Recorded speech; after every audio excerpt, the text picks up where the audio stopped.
तो कृष्ण की मुख्य मुख्य लीलाएं, मुख्य मुख्य स्थानों पर भगवान कहाँ से कहाँ गए और वहाँ कौन सी लीला हुई, ऐसा थोड़ा touch and go, fast forward करते हुए मथुरा में जन्मे और फिर कहाँ से प्रस्थान किए, अंतर्धान कहाँ हुए, प्रभास क्षेत्र। तो 125 वर्ष का यह अवधि है।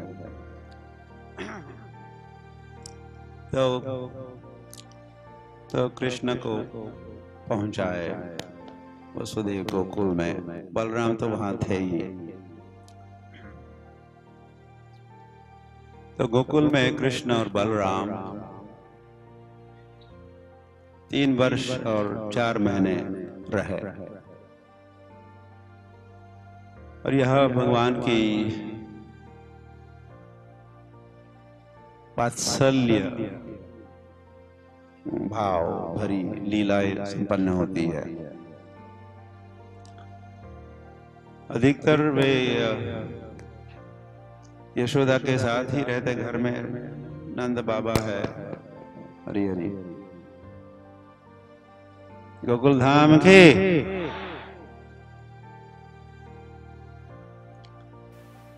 6 दिन के थे तो क्या हुआ, पूतना आ गई, राक्षसी आ गई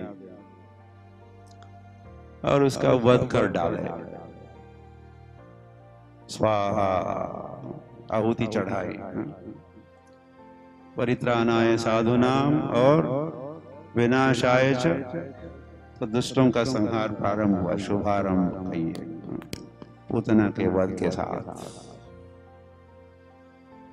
3 राक्षसों का वध गोकुल में किए हैं भगवान। पूतना है, फिर शक्टासुर है। शक्टासुर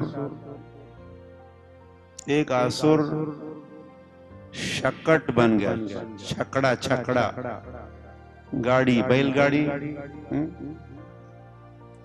जो बैलगाड़ी तो थी ही, तो उसी का उसने आकार ले लिया। उसका अपना खुद का अलग से रूप नहीं था, ऐसा उसको शाप मिला था। तो गाड़ी के आकार का वो बन गया, गाड़ी बन गया, छकड़ा बन गया, शक्टासुर। और कृष्ण को लिटाया था उस छकड़े के नीचे। तो कृष्ण ने क्या किया, लात मार दी। कृष्ण को लगी थी भूख,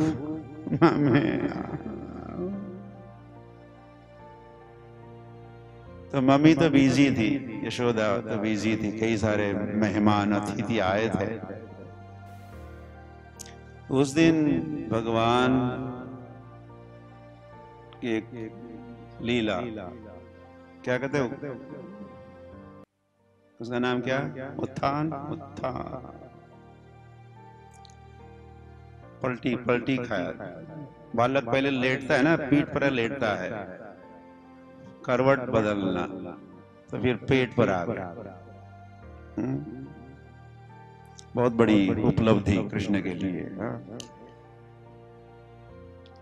तो इसका उत्सव मनाया। जिस दिन करवट बदली, तो यशोदा ने सारे ब्रज को बुलाया, आओ आओ देखो मेरे लाला की करतूत तो देखो। तो उसके लिए कई सारे अतिथिगण आए थे, उनके आतिथ्य में व्यस्त थी। तो कन्हैया को लगी है भूख और दूध चाहिए, लेकिन उसकी कन्हैया के पुकार तो यशोदा तक पहुंची ही नहीं। तो कामात क्रोधो भी जायते, तो उनकी इच्छा दूध की कामना, कोई माखन की कामना, ऐसे भी कहते। जो अकाम है, जो अप्तकाम है, जो आत्मा राम है, उनके मन में कामना, इच्छा जगती है। लेकिन वो इच्छा दिव्य होती है, अलौकिक होती है। तो उसकी पूर्ति नहीं हुई, दूध चाहिए था। तो उनका क्रोध भी कोई साधारण नहीं, तो क्रोधित हुए और लाश जैसे मारे, तो उसके साथ सारा शकट आसमान में उसके टुकड़े हुए। इसमें कई सारा दूध, दही, मक्खन, माखन, ऐसे गोरस कहते, गोरस रखा था, वो भी सारा फैल गया। और तब ध्यान में आया, तब यशोदा भागे दौड़े आई। पहले आती तो अच्छा होता, लेकिन नहीं आई। तो उनका ध्यान आकृष्ट करने के लिए कृष्ण ने ये किया, शकटासुर का वध भी किया। उसके साथ साथ फिर यशोदा भी आई, कृष्ण को उठाई और अपना स्तन पान करा। यशोदा च महाभागा यश्या क्या स्तनम पिबेत स्तनम हरे हरि। यशोदा है महाभागा। कितना कैसा भाग्य है, हरि उनके स्तन का पान करते हैं। तो हुआ फिर और एक असुर का भी वध किए गोकुल में। उसका नाम तृणावर्त, तृण, तृण मतलब घास, घास जैसा, या फिर तृणावर्त, आवर्त भी तो है। तो वो बवंडर बन गया, तो व्हिरलविंड डीमन। गर्मी के दिनों में गांव में आप कभी देखे होंगे, घास चक्कर मार रहा है। कभी कभी आपका साड़ी भी ऐसा देखा हमने। गांव में से जब जाता है वो बवंडर, तो बहुत कुछ उड़ा। अरे ओके। तो वो आया, गोकुल की ओर आ रहा था। तो कृष्ण को पता चला, हरी हरी। तो हुआ कृष्ण उस वक्त यशोदा के गोद में ही थे। तो कृष्ण भारी बन गए, अपने अपना स्वयं का बोझ बढ़ा दिया। क्या हो रहा है? आप लोग बहुत कहीं कहीं देख रहे हो। पहले तो इधर देख रहे थे, अभी तो आप आकाश में या और बवंडर। आप में से कई लोग आपको देख रहा है। हमारा ऑडियो वीडियो हो गया।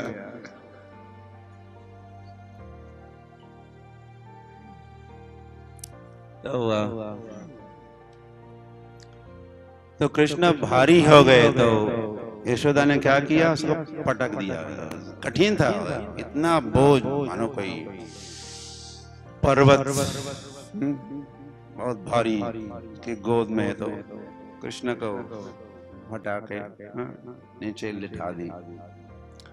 ये कृष्ण ने जानबूझकर किया, क्योंकि बवंडर आने वाला था, और वो आता तो फिर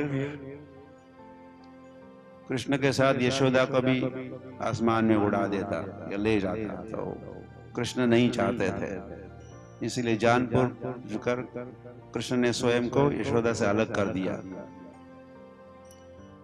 तो पहले भारी हो गए, यशोदा ने उसको बगल में रख दिया। फिर हल्के हो गए, मानो घास का तिनका है, घास हल्का फुल्का है। तो बवंडर आया और कृष्ण को वो आकाश में ले गया। तो फिर वहीं पर कृष्ण ने ढिशुम ढिशुम बॉक्सिंग, उसी के साथ गिर गया, मृत्यु हुई। हरि भाव। देवता आए और पुष्प वृष्टि हुई और स्तुति हुई, अप्सराएं नृत्य करने लगी। ऐसा होता है हर वक्त जब कृष्ण असुर का वध करते हैं तो देवता बड़े प्रसन्न होते हैं और उस वध के स्थली पर पहुंचते हैं और एक उत्सव मनाते हैं।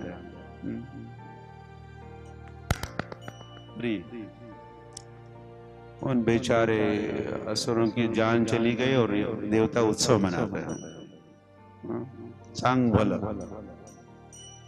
चांगलं झालं, बरं झालं।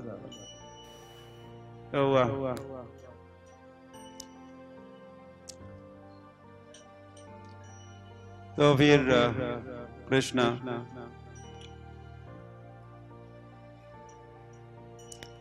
दिवाली का दिन था, तो अभी हम लोग वाइंड अप करते हैं गोकुल का लीला। ब्रह्मांड घाट पर क्या हुआ? ब्रह्मांड दिखाया। ने मिट्टी खाई? नहीं नहीं नहीं, मिट्टी नहीं खाई। बलराम भी कहता तुमने खाई, यशोदा छड़ी लेके आई थी, तुमने मिट्टी खाई है? नहीं नहीं नहीं, मैंने खाई। मुंह खोल के दिखाओ। तो कृष्ण ने आ करके मुंह खोल के दिखाया। जब अंदर यशोदा क्या देखी? तुम कह रहे कि मैंने मिट्टी खाई। तो भगवान ने अपने मुख में मिट्टी ही मिट्टी दिखाई, सारा ब्रह्मांड दिखाया। कितनी सारी मिट्टी, केवल मिट्टी ही नहीं, फिर और भी।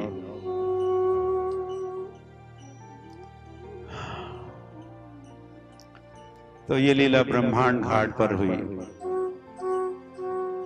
यशोदा जब कृष्ण के मुख में देख रही थी, सारा ब्रह्मांड का दर्शन था। और उस सारे ब्रह्मांड में फिर वृंदावन में था। उसी ब्रह्मांड में, उसी वृंदावन में जमुना भी थी अंदर। उसी जमुना के तट पर कृष्ण और यशोदा भी है। ये सारा दृश्य यशोदा कृष्ण के मुख में भी देख रही है।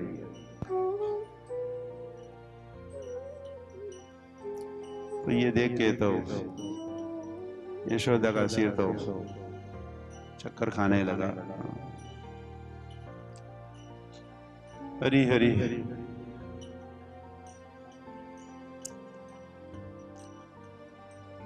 यशोदा मैया की। जैसे अर्जुन ने भी जब विश्व रूप देखा तो वो भी प्रसन्न नहीं थे। नहीं नहीं नहीं नहीं, मुझे आपका मूल रूप दिखाइए।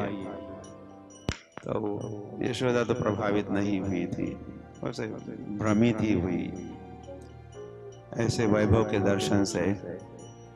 उसको तो अपना लाल यशोदा दुलाल लाडला श्री कृष्ण ही पसंद।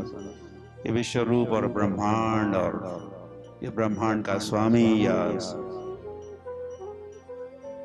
श्री या जगन निवास, जगत का जगत जिनमें निवास करता, ये सब यशोदा के पल्ले नहीं पड़ता। उसके भाव के अनुसार उसका जो वात्सल्य है, बस ये मेरा लाडला, मेरा है कन्हैया। ऐश्वर्य को न तो जानती है न तो जानना चाहती है। तो दिवाली के दिन फिर दामोदर लीला हुई। माखन चोरी चल रही थी, माखन चोरी शुरू हो गई थी। तो कृष्णा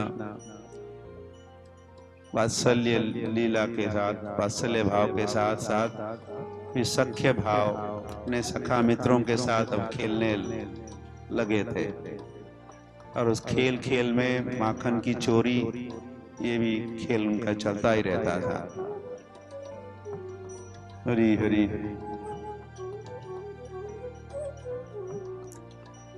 और शिकायत तो आती ही रहती थी, कभी उस मोहल्ले से, कभी उस गली से, कभी उस ओर से। यशोदा के घर के सामने एक तकरार पेटी, कंप्लेंट बॉक्स वो भरता रहता। ए यशोदे,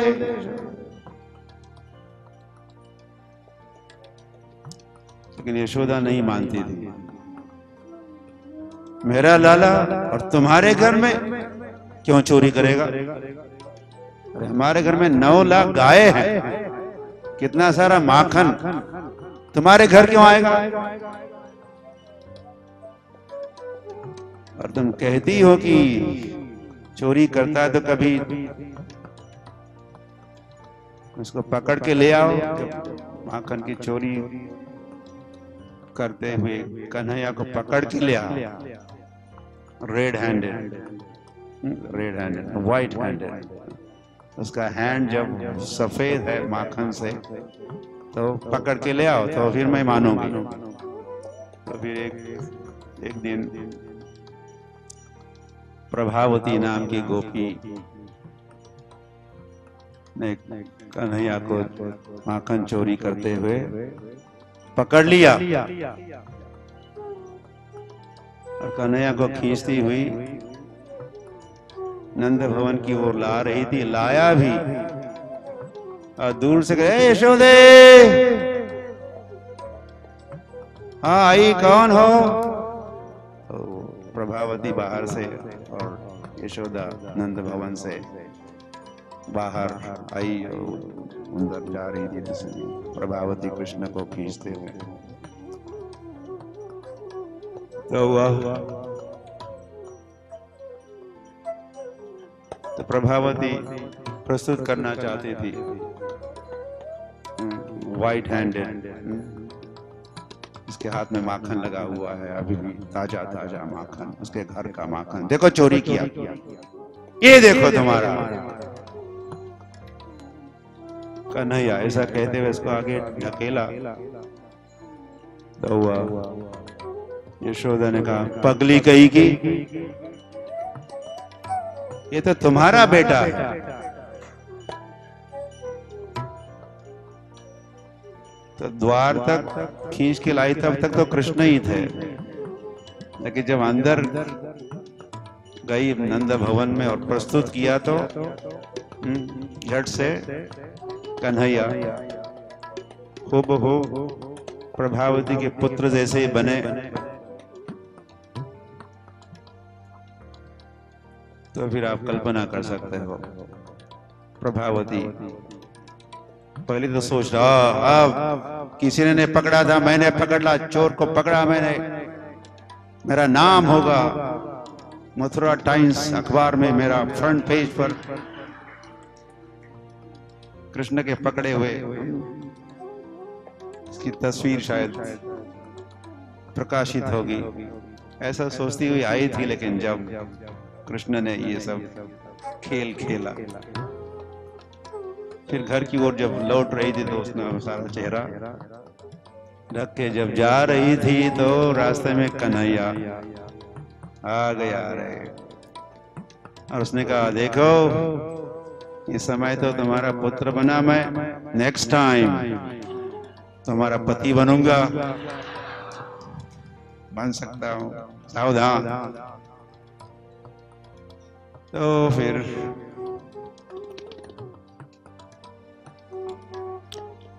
तो कृष्ण की ऐसे मधुर लीला है। तो दिवाली के दिन तो अपने घर में ही डाका डाले कन्हैया। क्या करते, भूख लगी थी और उस दिन वैसे प्रातः काल में उठी उठी गोपाला भी नहीं हुआ, कृष्ण को जगा ही नहीं। यशोदा उठी और उसने दही मंथन शुरू कर दिया। उस दिन सोचा था कि मैं अपने हाथों से माखन बनाऊंगी। ये चोरी की शिकायतें आ रही, हो सकता है मेरे घर का माखन जो नौकरानियां भी कभी कभी बनाती है, माखन तैयार करती है, तो शायद तो मैं स्वयं बनाऊंगी। इतना मीठा होगा माखन कि कन्हैया और कहीं माखन खाने का नाम नहीं लेगा। तो फिर हरी हरी इस गति से हम आगे कुछ ज्यादा दूर नहीं जाने वाले हैं। अभी तो 3 साल की बात, अभी हमारे सामने 120 साल आगे है, 125 में से। तो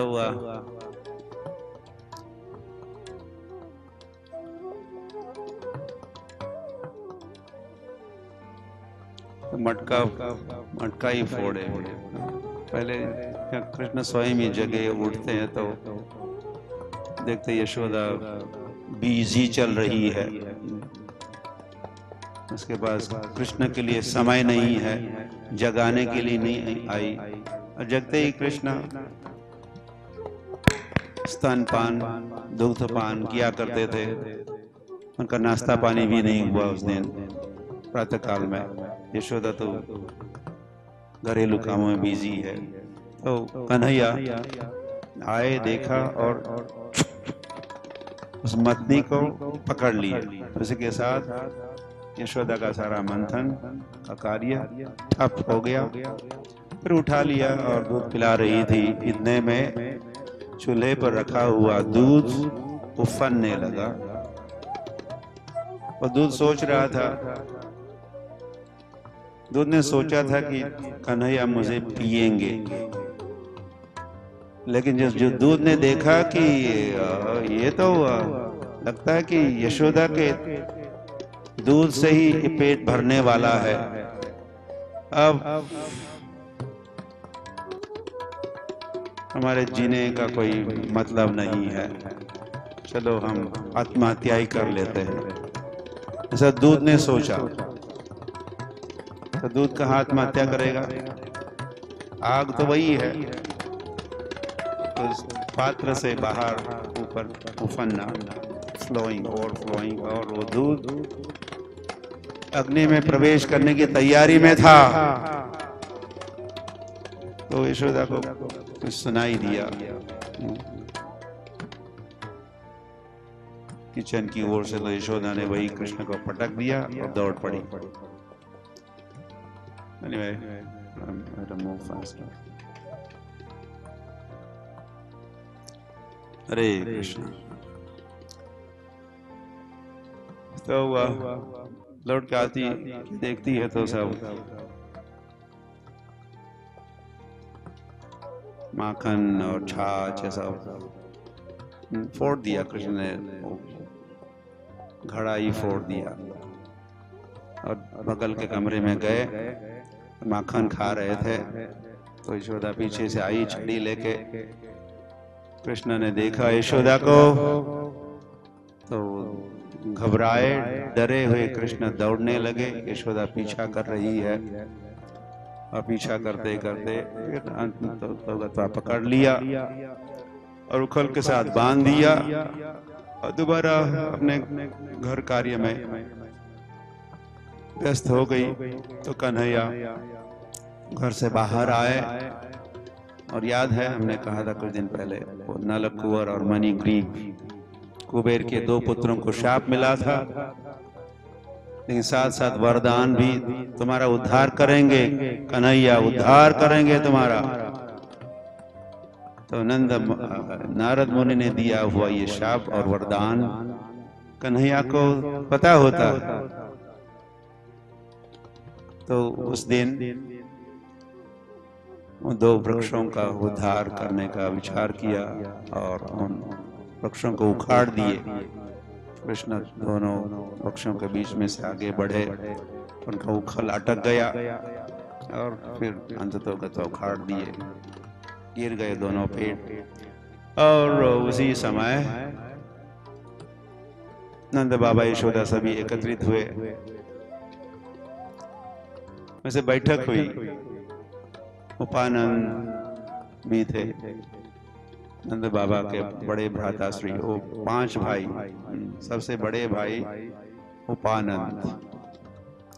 तो उन्होंने प्रस्ताव रखा कि वैसे ये गोकुल दिन ब दिन खतरनाक होते जा रहा है, ये आतंकवाद, टेररिज्म बढ़ रहा है, तो यहाँ से हमें प्रस्थान करना चाहिए। मैंने पहले ही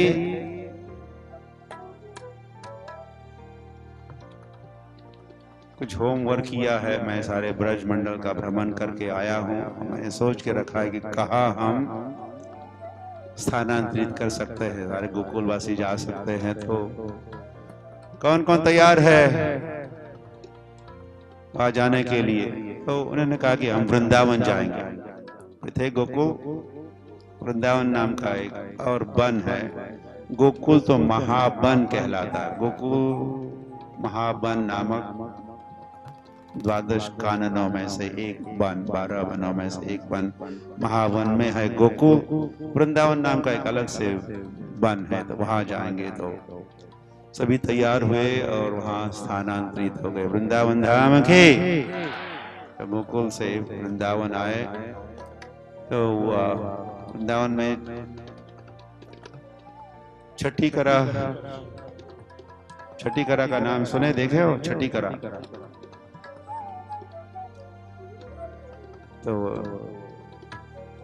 तो शकटों में गोकुल वासियों ने अपने घर का सारा सामग्री है, सामान है, लगेज बैगेज पैक कर दिया।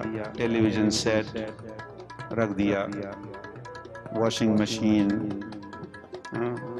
डेस्कटॉप,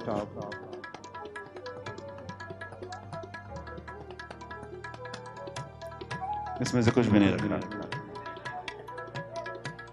लेकिन बैलगाड़ी से मोस्टली बालक और वृद्ध गाड़ी से चल रहे थे, गाय चल रही थी और बुजुर्ग ब्रजवासी उन गायों की रखवाली करते हुए चल रहे थे। तो उन्होंने क्रॉस किया, जमुना को क्रॉस किया और वृंदावन में आए। तो वहां रहे 3 वर्ष और 8 महीने।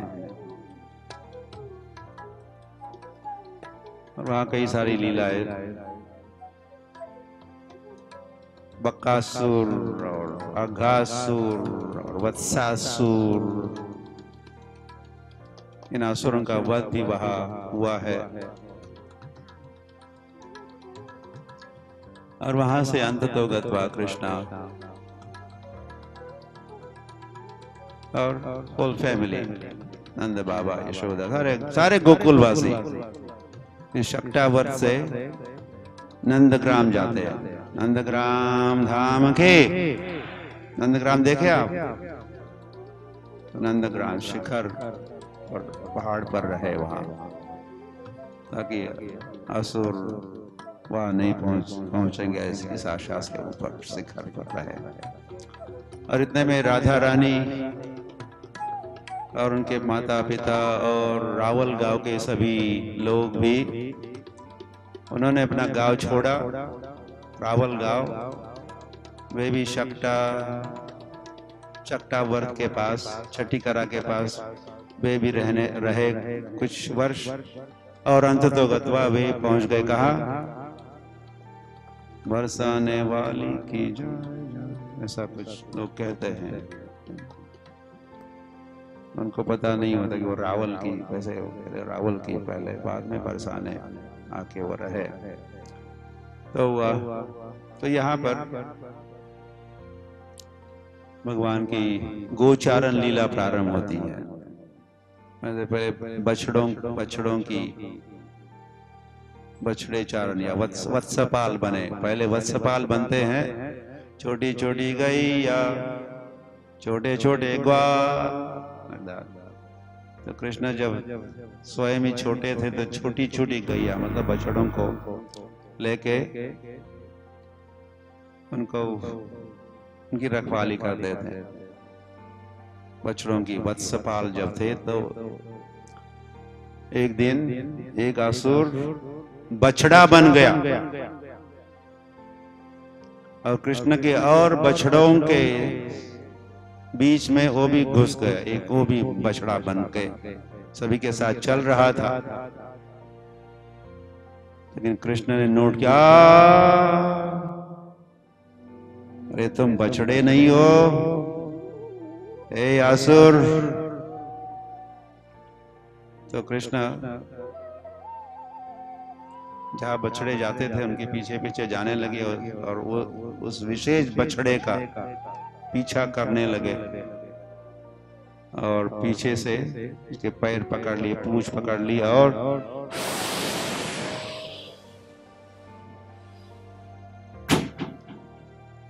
फेंक दिए। वो देखो, और उसी के साथ वत्सासुर का वध हुआ। हरि बोल।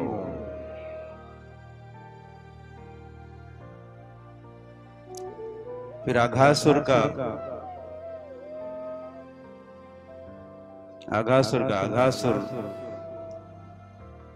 ये पूतना का भाई था। पूतना के दो भाई, एक अघासुर और एक बकासुर। क्या फैमिली है, देखिए, परिवार हो तो एक से एक। तो अघासुर का भी वध किए भगवान, और वो करते करते उस दिन वैसे बहुत देरी हो गई। थोड़ा अघासुर के वध में थोड़ा समय बीत गया तो उन्होंने अपनी घड़ी की ओर देखा, था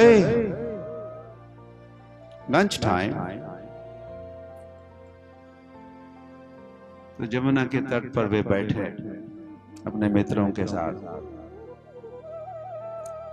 बछड़े बगल में चर रहे थे, उनको बांध भी दिया था, चर रहे थे, और सारे मित्र कृष्ण को मध्य में बिठाते हैं। सारे मित्र बैठते हैं भोजन के लिए, हजारों लाखों मित्र सिटिंग। तो उस समय ब्रह्मा ने कृष्ण कैसे भोजन कर रहे हैं अपने मित्रों का, कभी कभी झूठा भी खा लेते हैं।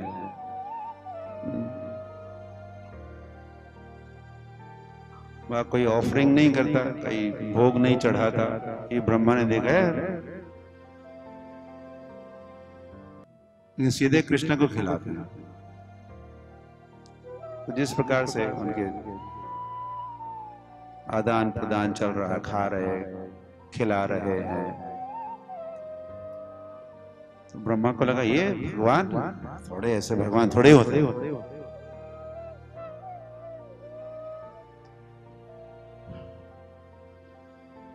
तो परीक्षा करना चाहते थे।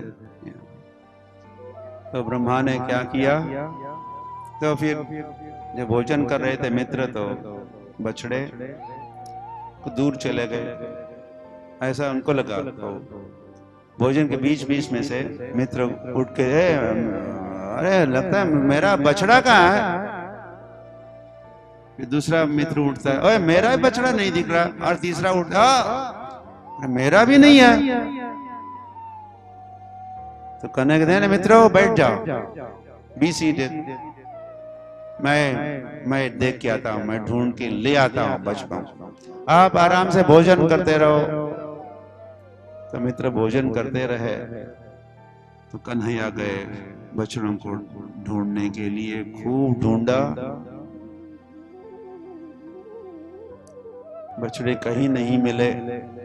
ये समाचार देने के लिए जब वे लौटे जहां सारे मित्र कुछ समय पहले भोजन कर रहे थे, तो देखते थे मित्र भी नहीं है, एक भी मित्र वहां नहीं।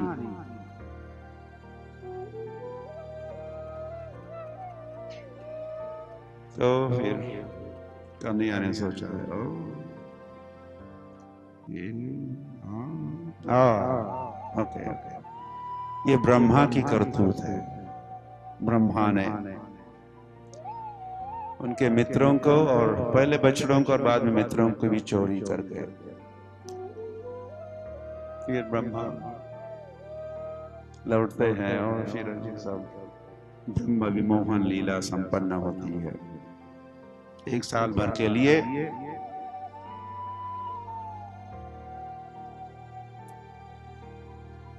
ब्रज के सारे बछड़े कृष्ण बन जाते हैं। पूरे 1 वर्ष के लिए वृंदावन का हर बालक कृष्ण बन जाते हैं। हर रोज कृष्ण लौटते हैं, हजारों लाखों कृष्ण, लेकिन वो सारे दिखते हैं अपने अपने अपनी माताओं के अपने पुत्र जैसे ही। किसी को पता नहीं है उनके ओरिजिनल पुत्र तो कई ब्रह्मा ने चोरी करके छिपाए हैं, बछड़े भी छिपाए हैं, लेकिन तो हर रोज ये मित्र लौटते हैं।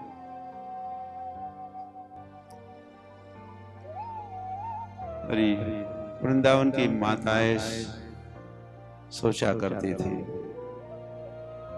कि हमको कृष्ण जैसा पुत्र कभी मिल सकता है।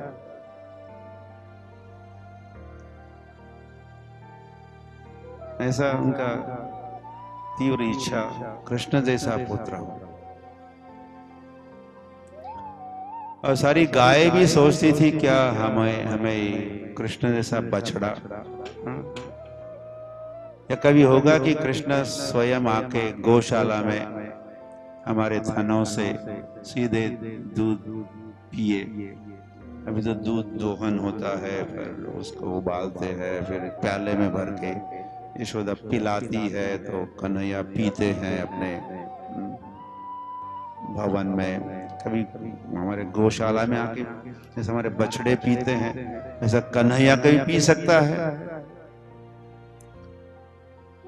और तो भगवान ने उन सब की इच्छा को पूरी की है इस लीला में। वृंदावन का हर बुजुर्ग गोपियों के अपत्य या पुत्र थे। कृष्ण कन्हैया लाल की। और सारे बछड़े भी कौन थे? कृष्ण ही थे। और कहते कि इसी समय कहा गया कि जिन ब्रजवासियों के घरों में उनकी पुत्रियां है और विवाह योग्य है, तो यही मुहूर्त है, अच्छा मुहूर्त है, शुभ मुहूर्त है। क्या करो? उनकी विवाह कराओ। तो सारे ब्रज में डिंडोरा पीटा, विवाह होने दो, विवाह करो, विवाह करो। और विवाह हुए, सारे बालिका युवतियां उनके विवाह हुए। किनके साथ विवाह हुआ? सारे बालक, सारे युवक ब्रज के उस समय कौन थे? कृष्ण ही तो थे। तो सभी युवतियों को युवक कृष्ण पति रूप में प्राप्त हुए। गायों को बछड़े कृष्ण बने हैं, सभी माताओं के पुत्र कृष्ण बने हैं। कृष्ण कन्हैया लाल की। ऐसे है कृष्ण। रास क्रीडाए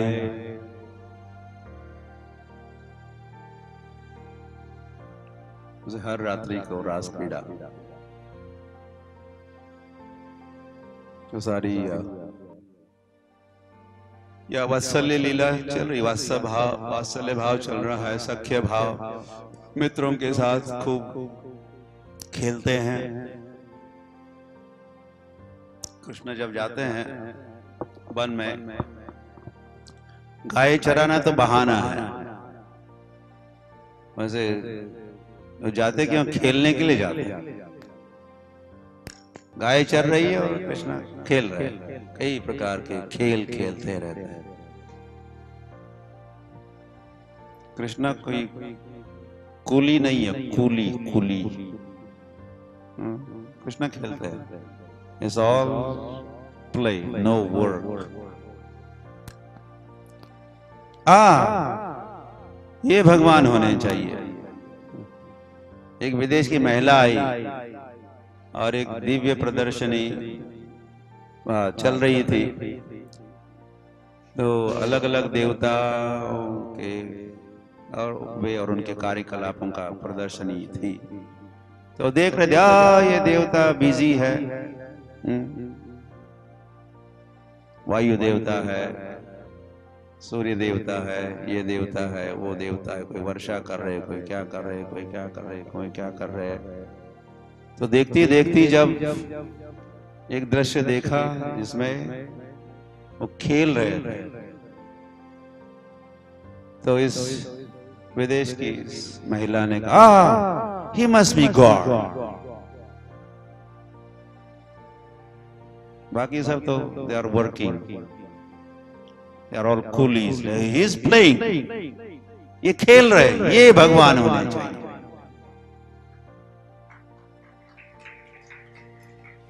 तो हमारे कन्हैया बस खेलते रहते, अरे उनकी मधुर लीलाएं।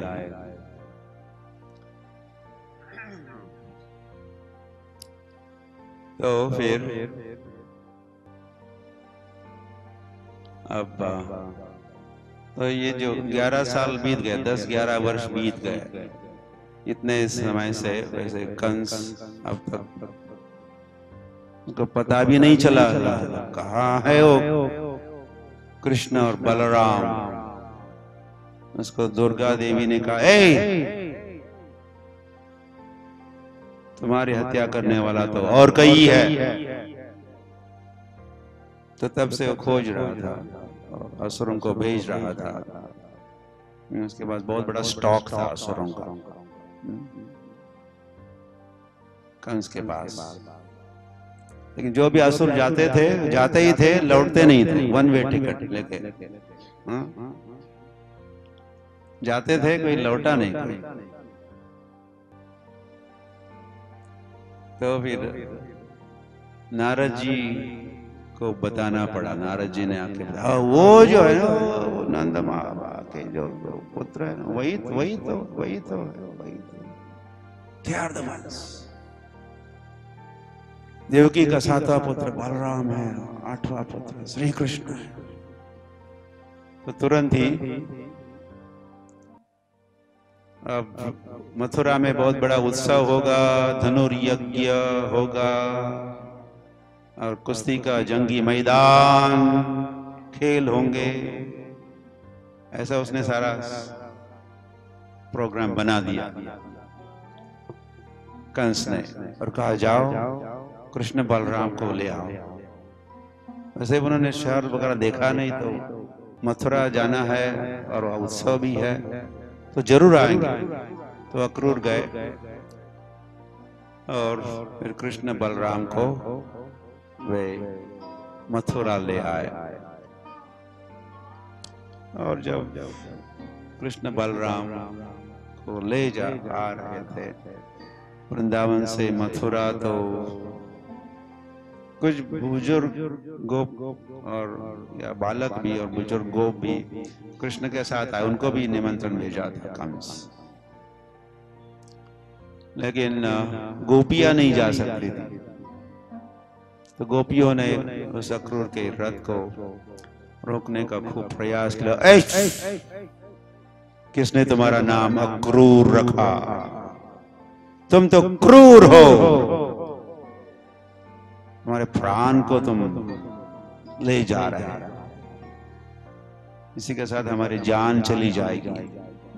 कृष्ण हमारे प्राणनाथ, तो हम तुम्हारा नाम रखते क्रूर। आज से तुम क्रूर कहलाओगे। स्वभाव व्यक्त करती है। तो रोक नहीं पाई। ले गए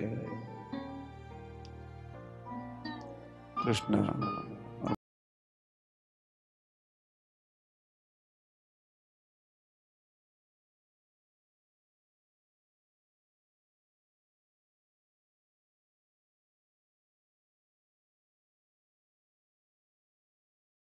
जैसा देश वैसा भेष हो। तो हम गांव के ग्वाले वन में वनाचारी, ये तो big town big city Mathura, तो हमारी वेशभूषा भी वैसी इस देश के अनुरूप होनी चाहिए। तो धोबी जा रहा था,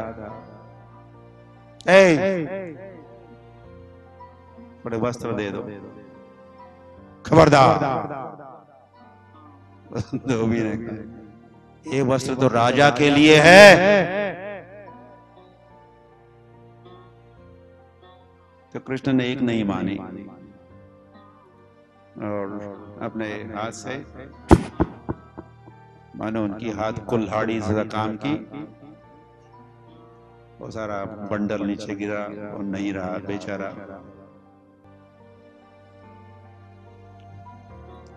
और फिर सारा बंडल खोल के कृष्ण और बलराम ने, अपने मित्रों ने भी सारे वस्त्र पहन लिए। कैसा लगता है मैं? लेकिन वो बड़े लोगों के बड़े उम्र वाले लोगों के वस्त्र थे, तो उनके कपड़े ऐसे।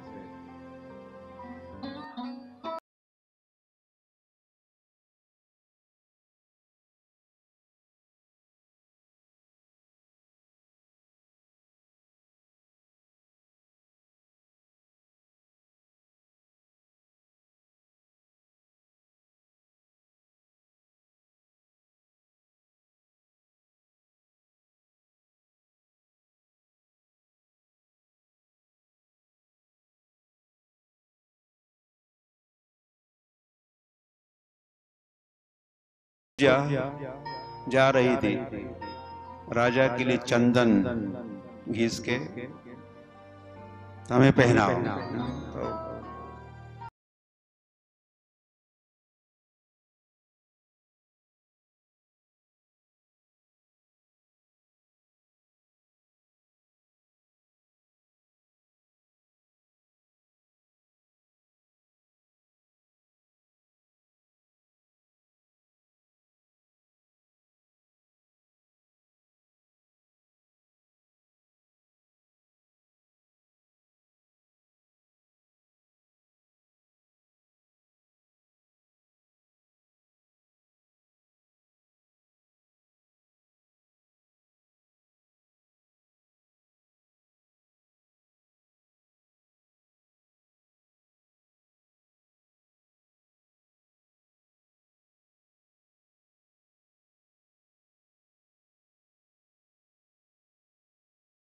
तो बलराम कुछ समय देखते रहे स्वाहा साहा उत्सव,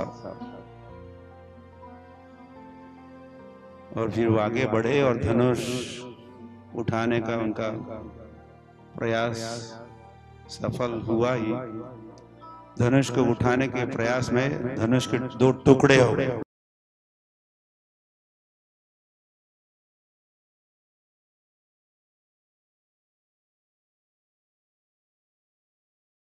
का उत्सव यज्ञ आहुति चढ़ रही थी, तो उसको सारा बिगाड़ दिया इस बालक ने। न जाने कौन आई है, तो उसको मारने पीटने के लिए सब आगे बढ़े। तब कृष्ण ने एक धनुष का टुकड़ा अपने हाथ में, बलराम तुम ले लो। तो फिर दोनों मिलके जो जो आते थे तो सबको लिटा दिया। रास्ता साफ, आगे बढ़े तो कृष्ण बलराम जा रहे थे जहाँ जंगी मैदान, कुश्ती का जंगी मैदान, और लाखों की संख्या में मथुरावासी, कुछ ब्रजवासी भी वहां के बैठे हैं। वसुदेव देवकी को भी वहां बिठाया था ये कंस, और सारे बड़े मल्ल योद्धा, मल्ल कुश्ती खेलने वाले पहलवान वे भी तैयार थे।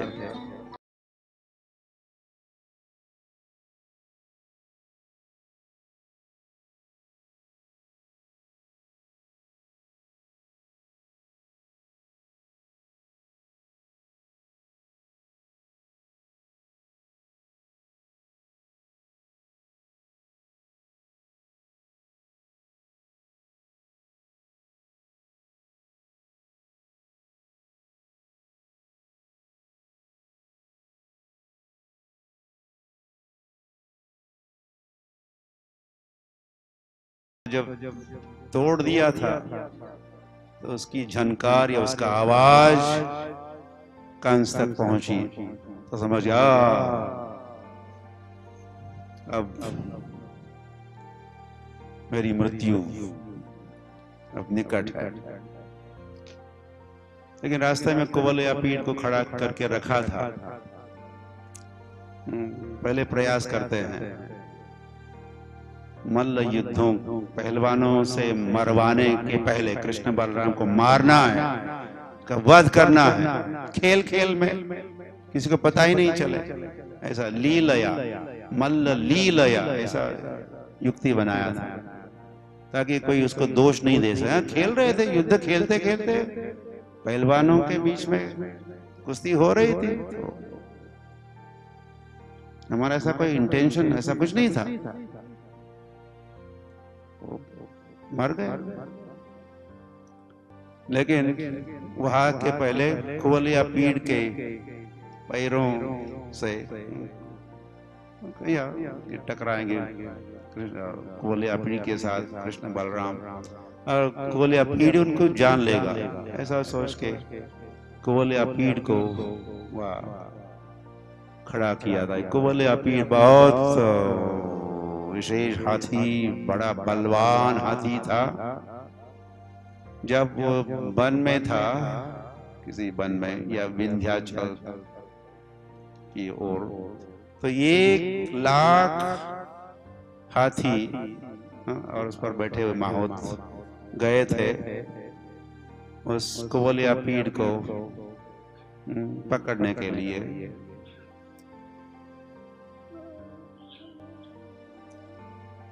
तब यह तो कल्पना कर कितना बलवान। तो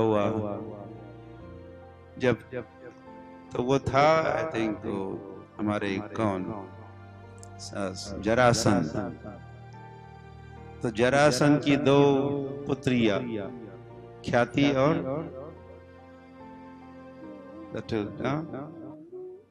प्राप्ति और अस्ति।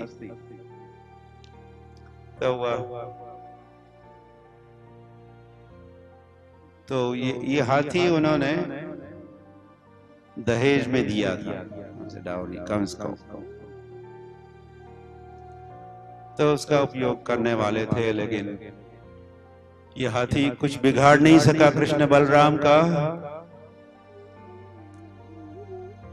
और कृष्ण बलराम ने हाथी को बिगाड़ दिया, उसकी जान ली, उसको मार दिया, और हाथी के दोनों दांत ले लिए उखाड़ के। कृष्ण ने अपने कंधे पर रखा, बलराम ने दूसरा अपना कंधे पर रखा, और उस दांत को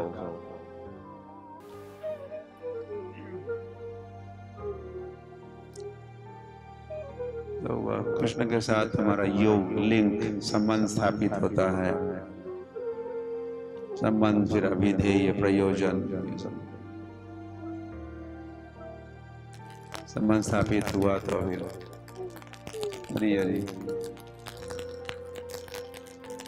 हम भगवान की और सेवा करते हैं। ये साधन करते, साधन भक्ति इसको अभिधेय कहा, और फिर प्रयोजन। प्रयोजन का है अंततोगत्वा इस लीला में प्रवेश। हरि हरि। अभी तो हम थोड़ा क्या कह सकते हैं, साक्षी बन के हम थोड़ा देखते हैं, सुनते हैं। वो लीला हो रही, इनकी कृष्णा लीला खेल रहे हैं, और हम तो उस लीला में नहीं, हम लोग तो बगल में है, बाहर है। हम देखते हैं तो देखते देखते फिर मन ललचाता है, क्या हम भी ऐसे लीला का अंग बन सकते हैं?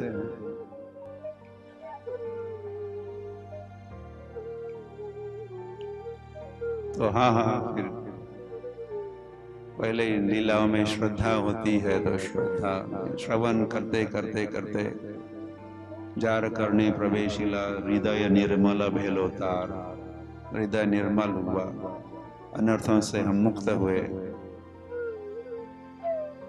उसमें भी जो कृष्ण की असुरों के वधों की जो लीला है, असुरों का वध जो कृष्ण करते हैं, इन लीलाओं को जरूर सुनना चाहिए।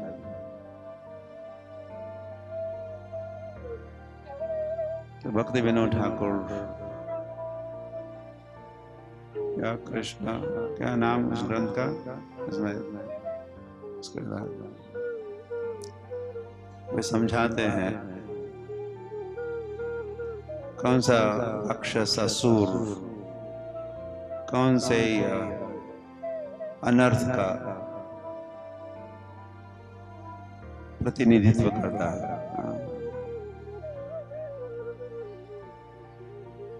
या कौन से असुर में कौन सा दोष है, अनर्थ है, उसकी पाप बुद्धि है।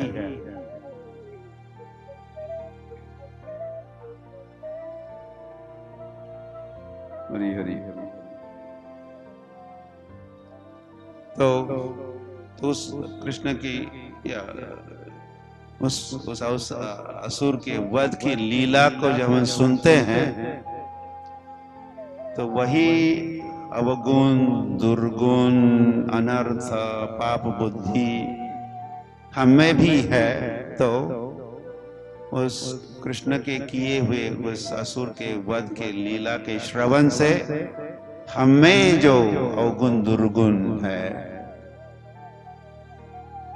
हमें भी जो असुर छिपा हुआ है, हिरण्यकशिपु छिपा हुआ है, हिरण्य हमको भी सोना अच्छा लगता है। सोने के दो प्रकार है, एक सोना सोना, दूसरा सोना। तो वो जो प्रवृत्ति है, वो जो विकार है, दोष है, अनर्थ है, उनसे मुक्त होंगे अगर हम उन लीलाओं का, कृष्ण के अलग अलग असुरों की वध की लीलाओं का श्रवण करेंगे। हम इनको टालना नहीं चाहिए, सीधे रास लीला की ओर दौड़ना नहीं चाहिए। और जो लीलाएं हैं, इसीलिए 9 स्कंद है, बाद में फिर कृष्ण की लीला और फिर रास क्रीड़ा। अपनी सारी मानसिकता को तैयार करना है। तो कृष्ण फिर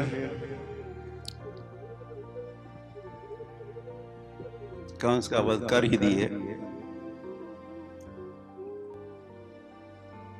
कृष्ण और बलराम ने पहले वो पहलवानों की जान ली,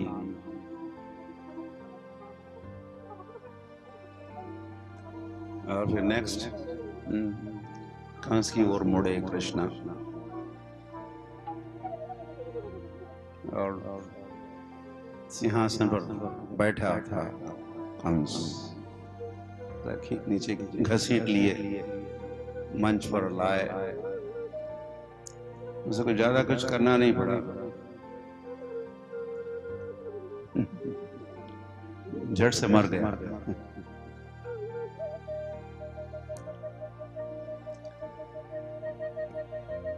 फिर कहते कि उसकी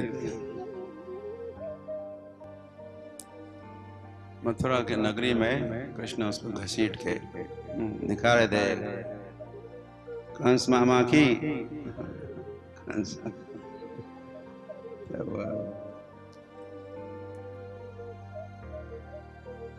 और फिर विश्राम घाट पर जाके थोड़ा विश्राम भी किए और भी समय विश्राम किए थे। फिर जो शोक सभा जब मना रहे थे परिवार के सदस्य, इसके पहले वैसे कंस का वध हुआ तो कंस के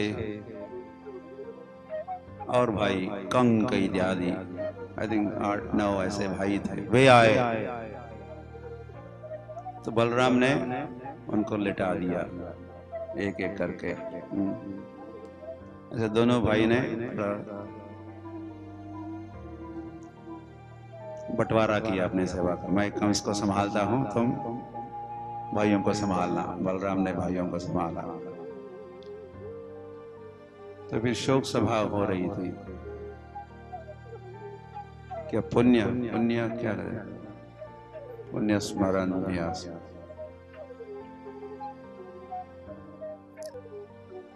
तो कृष्ण भी गए थे उस शोक सभा में और औरों के साथ वे भी शोक कर रहे थे। कृष्ण भी रो रहे थे, मामा।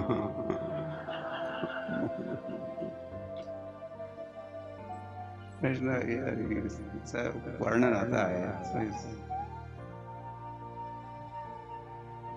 ऐसे ही सुलभ लीला है।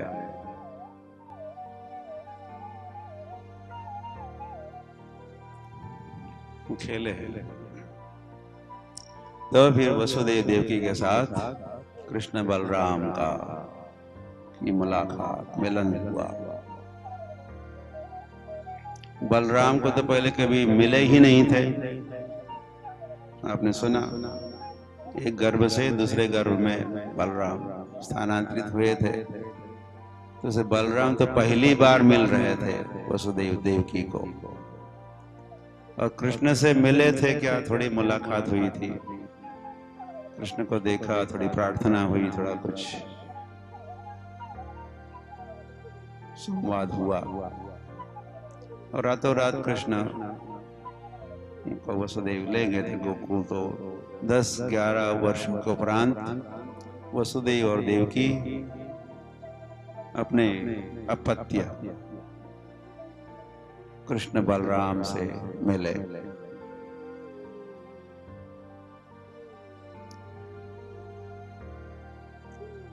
लेकिन जब वे मिले तो उनको प्रणाम कर रहे थे, उनको स्तुति गान कर रहे थे। ये कुछ ठीक नहीं था।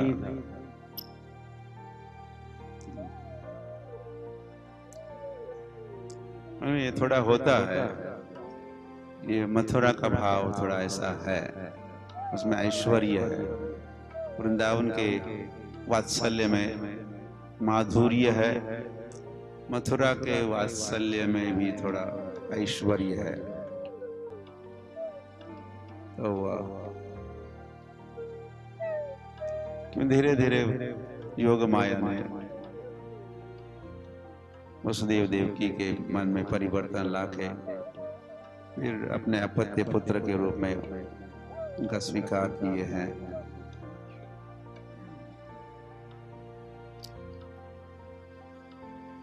और यज्ञोपवीत इत्यादि संस्कार भी संपन्न अभी हुए, अब तक नहीं कर पा रहे, किए कर पाए थे। और उनका कोई पढ़ाई हुई नहीं हुई थी, वृंदावन में बस वो गाय चराते रहे।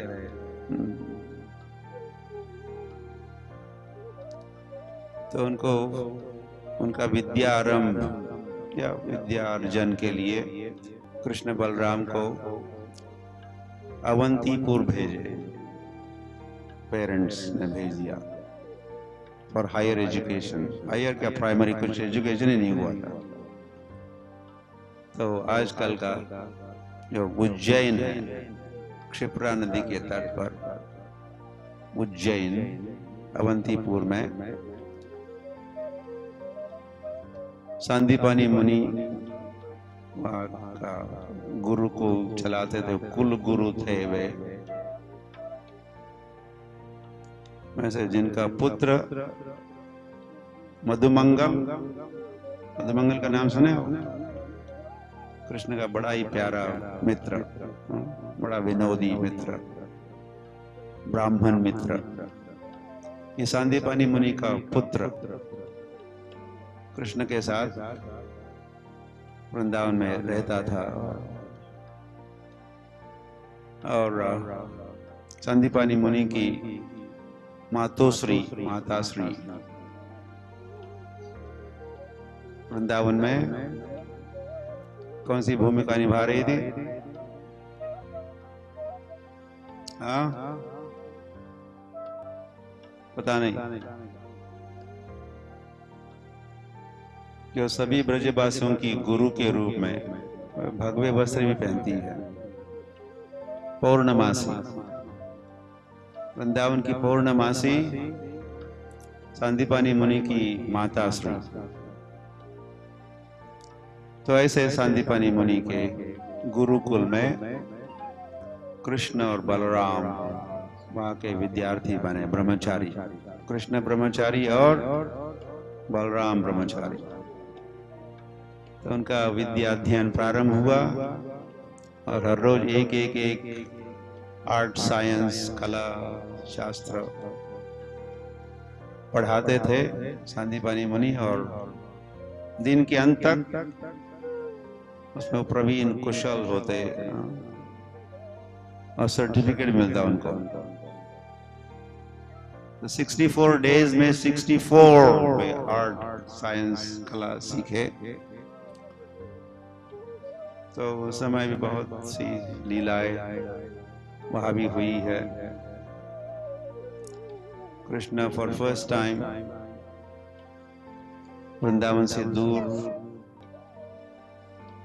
तो रात्रि के समय जब 9 बजे आश्रम की बत्ती वगैरह ऑफ कर देते, क्योंकि प्रातःकाल में मंगल आरती में जल्दी उठना है, तो सारे बालक तो सो जाते हैं, लेकिन कृष्ण को नींद नहीं आती, क्योंकि हर रात्रि को जगने का अभ्यास। और 10:30 रात्रि के 10:30 PM हर रात्रि को कृष्ण नंदग्राम से प्रस्थान करते हैं और किसी वन में पहुंचकर मुरली वादन होता है, उसी के साथ सारे गोपियों को आमंत्रित किया जाता है। फिर पूरी रात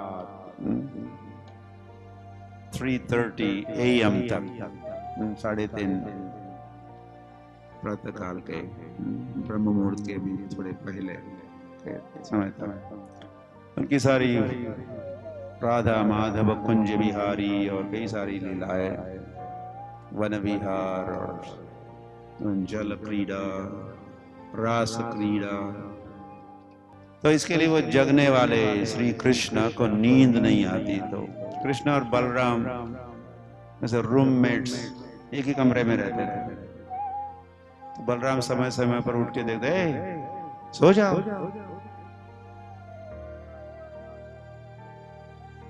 सो जाओ। फिर बलराम दोबारा सो जाते। फिर घंटे भर के बाद दोबारा बलराम उठ के देखते, अभी तक नहीं सोए। नहीं सोता, सो जाता। दादा बलराम दादा सो जाऊंगा मैं, आप सो जाओ। तो बलराम पुनः सोया।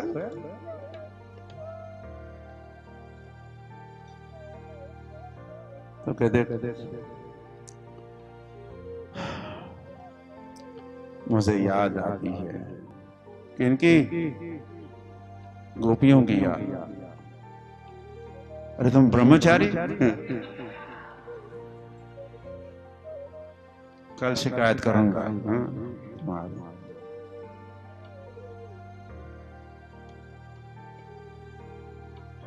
तो बलराम थोड़ा डांटते थे, सो जाओ।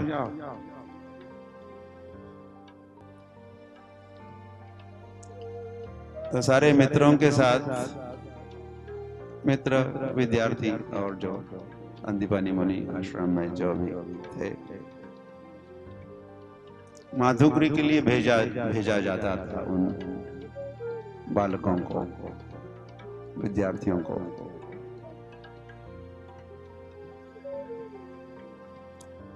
तो जब माधुकरी से लौटते तो ये देखा जाता था कि कृष्ण ही सबसे अधिक सामग्री, माधुकरी तो कृष्ण की हो जाती थी, बाकी कुछ ज्यादा, कुछ 50 ग्राम आटा किसी ने दे दिया, 1-2 आलू दे दिया, ऐसा देके हाँ अगले जाओ जाओ। लेकिन कृष्ण जब किसी के घर के सामने जाते, बेल बजाते तो लोग द्वार खोलते, तो कृष्ण को ऐसा सौंदर्य तो ऐसा बालक मैंने कभी नहीं देखा था। उसको देखते ही रहते, देखते ही रहते, देखते।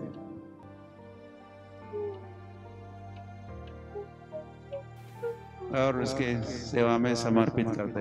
ए ये लेके आओ। वो सोचते कि हमने ये कुछ सामग्री दे दी तो अभी आगे अगले घर जाएंगे। नहीं नहीं रुको रुको, अरे वो थोड़ा क्या ले आओ।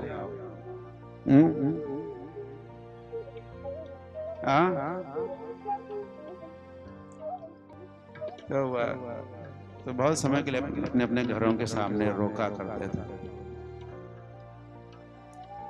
तो ऐसे कई घरों में कई सारा सामग्री, माधुकरी, तो बड़ा ढेर का ढेर रसोई घर में। तो अलग से कुछ शॉपिंग वगैरह तो होता नहीं सामग्री का, या किराना सब माधुकरी से प्राप्त होता था। तो सारे मित्र देखते थे हमारे झोली में तो कुछ भी नहीं है, लेकिन इसका देखो गोवर्धन पहाड़ जैसा इतना सारा इकट्ठा करके लाता है। तो सभी मित्रों ने सोचा कि चलो हम इनके पीछे पीछे जाते हैं।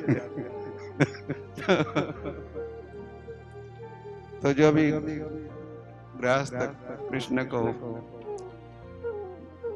देते थे दान में सामग्री, माधुकरी, तो उनके मित्र मैं इसको लेता हूँ। फिर दूसरे घर में और कुछ दिया, नहीं मैं लेता हूँ। तो कृष्ण को आगे आगे करते और सब मित्र जा रहे, जुलूस, शोभा यात्रा सब कैरी कर अपने सिर पर, कोई झोली में। तो लाइक संदीपानी मुनि कृष्ण बलराम से विशेष प्रसन्न थे। तो उसी समय वो भी लीला हुई। एक दिन सुदामा और कृष्ण वन में गए थे ईंधन लाने के लिए।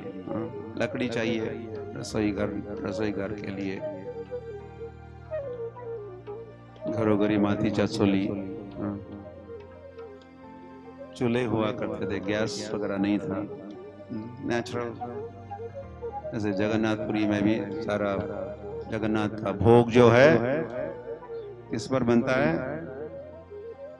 शेगड़ी पर बनता है। सारा एक वन ही है जगन्नाथ फॉरेस्ट करके, तो वहां से लकड़ी लाते हैं। और 1000 कुक है जगन्नाथ के, 1000 कुक्स, सारा स्टाफ मिला के। और किचन में कहीं इलेक्ट्रिसिटी का प्रवेश नहीं है। और सारे जो बर्तन हैं जिसमें पकाते हैं वो सारे मिट्टी के बर्तन हैं। और वह नल का पानी नहीं है, वह कुआं है। तो कुएं से फ्रेश हर समय जितना जल चाहिए कुएं से निकालता है।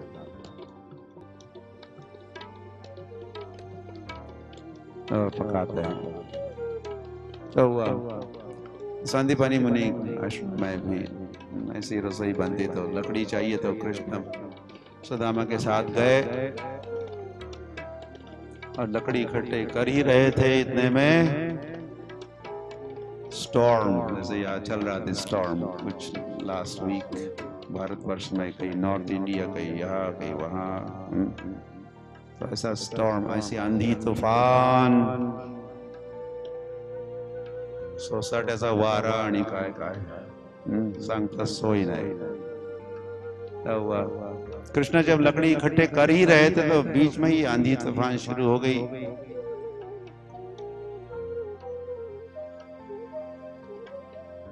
वो आंधी तूफान देख के वर्षा भी शुरू हो गई। कृष्ण सुदामा लौट सकते थे लेकिन उन्होंने सुना नहीं, लकड़ी जितनी पर्याप्त जितनी चाहिए वो अभी इकट्ठी नहीं हुई, हम कैसे जा सकते हैं। और लकड़ी इकट्ठे करते ही रहे।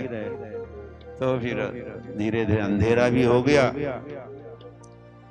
और सारा वो प्रदेश जलमय वर्षा के कारण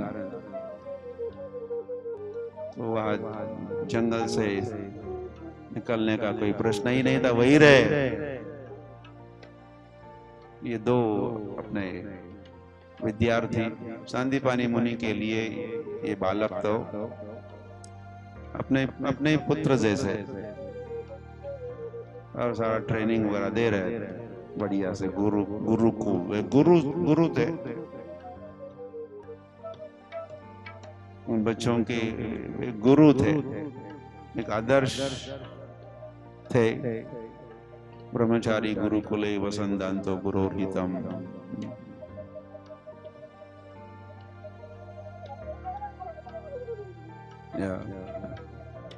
इतने मजे याद। हम भी जब छोटे थे तो हमारे स्कूल में हमारे टीचर को हम गुरुजी कहते थे। गुरुजी गुरुजी। लेकिन बस नाम ही गुरुजी था।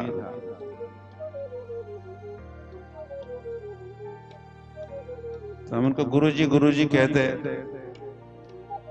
तो वो हमको कहते, कभी कभी बुलाते ये रगिया। ऐसा महाराष्ट्र में चलता है। इतने सुंदर नाम, रघुनाथ, राम राम रे रामिया, तुकारा ए तुकिया।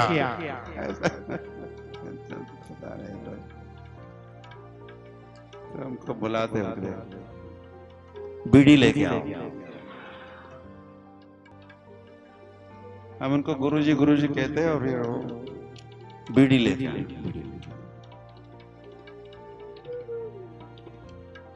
और फिर कभी कभी पूछते किनके घरों में मुर्गी है, कोंबड्या कोणाच्या घरामध्ये आहे, किस लिए? अंडे, अंडे लेके आओ। और दूर गांव के टीचर कभी कभी रह जाते थे, गांव में रहते तो रात्रि के समय वही भोजन बनता उनके लिए। क्या खाएंगे? अंडे खाए। तो ऐसा जमाना बदल गया,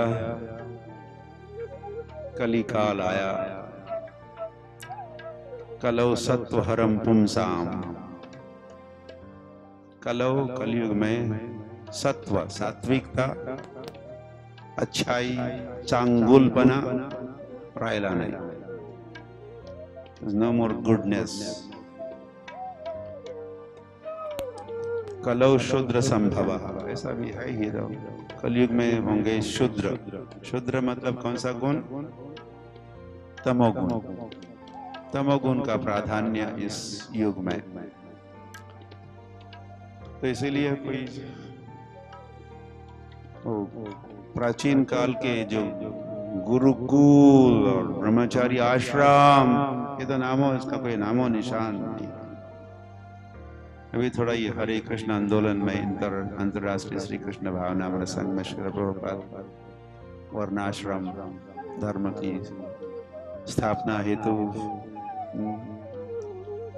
ब्रह्मचारी आश्रम बनाए, गुरुकुल स्कूल भी प्रारंभ किए। नहीं तो कहाँ है गुरुकुल, कहाँ ब्रह्मचारी। तो वह चिंतित थे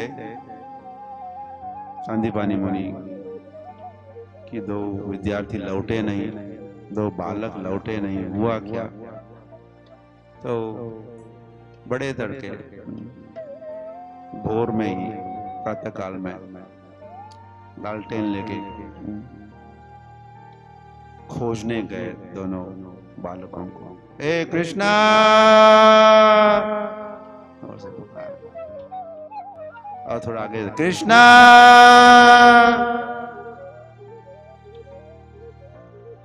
तो बहुत समय खोजने को उपरांत पुकारते पुकारते जा रहे थे तो फाइनली मिले।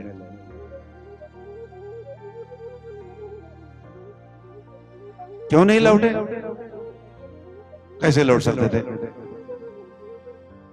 लकड़ी इकट्ठे करने के लिए आए तो आंधी तूफान, फिर रात भी हो गई।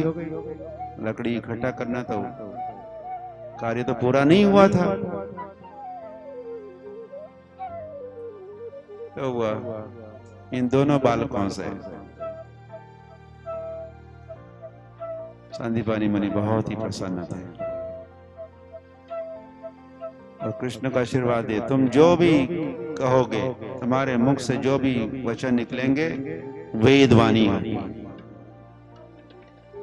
तुम केवल सत्य बोलोगे, तुम्हारे मुख से सत्य वचन निकलेंगे, वेदवाणी। ऐसा आशीर्वाद भी दिए। और फिर अब 64 दिन हो गए, उनका सिलेबस जो था, अभ्यासक्रम पूरा हो गया। ग्रेजुएशन सेरेमनी चल रही थी। तो सभी विद्यार्थी अलग अलग दक्षिणा दे रहे, गुरु दक्षिणा दे रहे, एक एक करके आ रहे हैं, नमस्कार कर रहे हैं। अनुग्रहीतोस्मि आपने, या विद्यार्थी गुरुजनों को कह रहे, हम आपसे लाभान्वित हुए, अनुग्रहित हुए, तो हमारी ओर से ये भेंट लीजिए, दक्षिणा लीजिए। सब छोटी मोटी भेंट दे रहे और इसी के साथ कृष्ण का काम थोड़ा आसान हो जाता था। उनको वे जरासंध नहीं लेके आता तो, और कृष्ण उसको एक स्थान पर उनकी जान नहीं लेते तो कृष्ण को फिर गांव गांव, शहर शहर, घर घर जाना पड़ता। किस लिए? विनाशाय च। तो जरासंध की मदद से भगवान का काम थोड़ा होलसेल में हो रहा, अदरवाइज रिटेल में उनको घर घर जाओ, गांव गांव जाओ, लिस्ट लेके जा रहे कौन कौन है उनकी हिट लिस्ट में।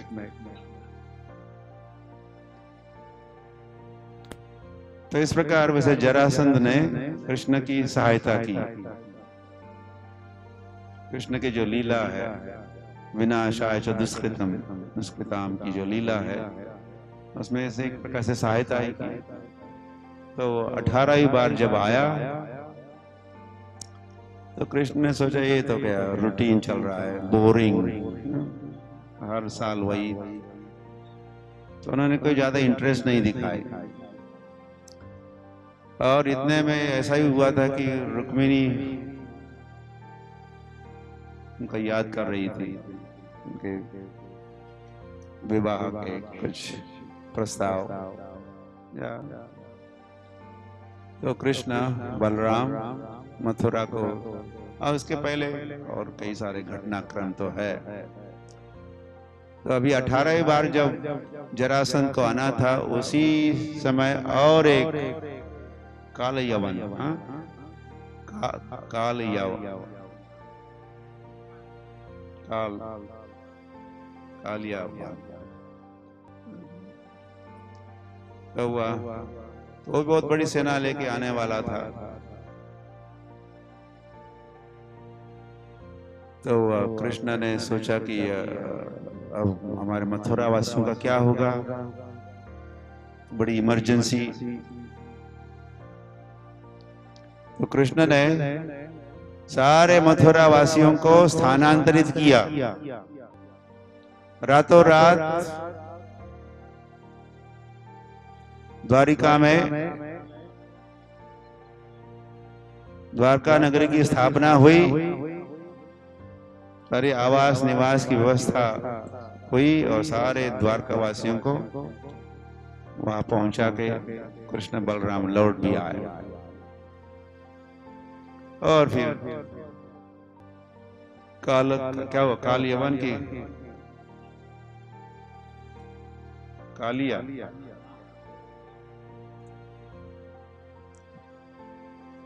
जो भी है, अब लड़ाई नहीं होगी।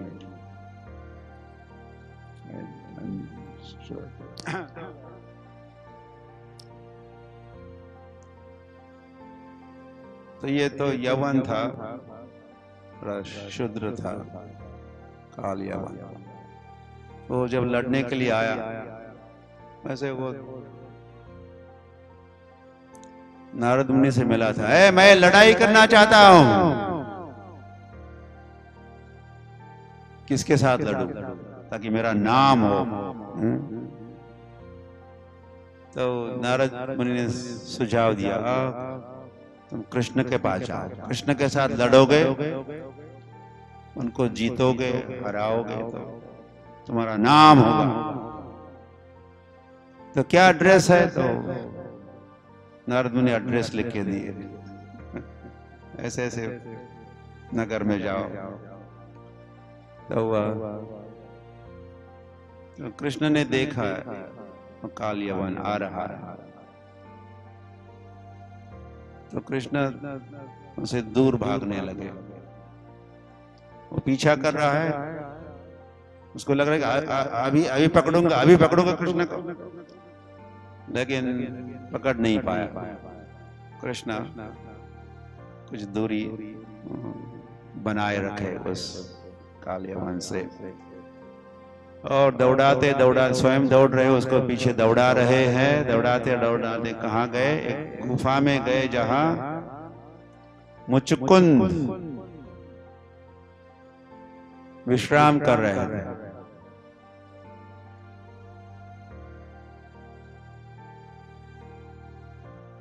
तो उनको जो भी उनके नींद में विघ्न डालेगा, जब बीच में जगाएगा, तो उसको वो भस्म करने वाले थे। तो कृष्ण प्रवेश किए इस गुफा में, और पीछे से काल यवन दौड़ के आ रहा था। तो कृष्ण बड़ी युक्ति पूर्वक, उनको पता था यार मुचकुंद, राजा मुचकुंद देवताओं के सेवा में उसने बड़ा युद्ध खेला था, तो वह अभी विश्राम कर रहा था। तो उसको टालते हुए कृष्ण तो आगे बढ़े, और पीछे से आ गया जैसे, तो सीधे या मुचकुंद, राजा मुचकुंद सोए थे, तो वहां आके गिरा या ठोकर लगी, ठुकराया। उसी के साथ जब जगे मुचकुंद राजा, तो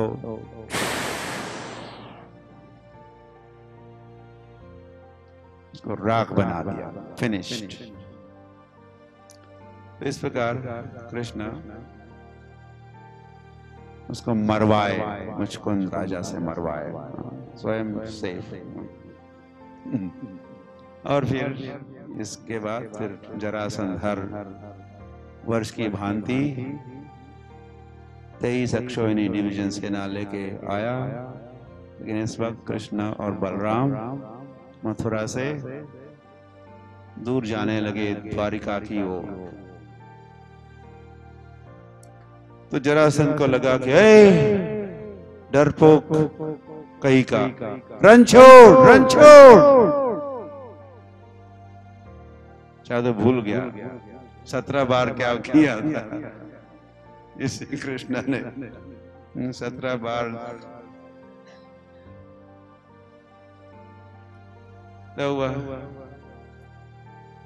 तो पीछा किया कृष्ण बलराम के पीछे, सारी सेना लगे, दौड़ रहा था, लेकिन कृष्ण बलराम भी आगे आगे बढ़ रहे थे। तो कृष्ण एक पहाड़ के ऊपर चढ़े। वो 88 मील ऊंचा पहाड़ था।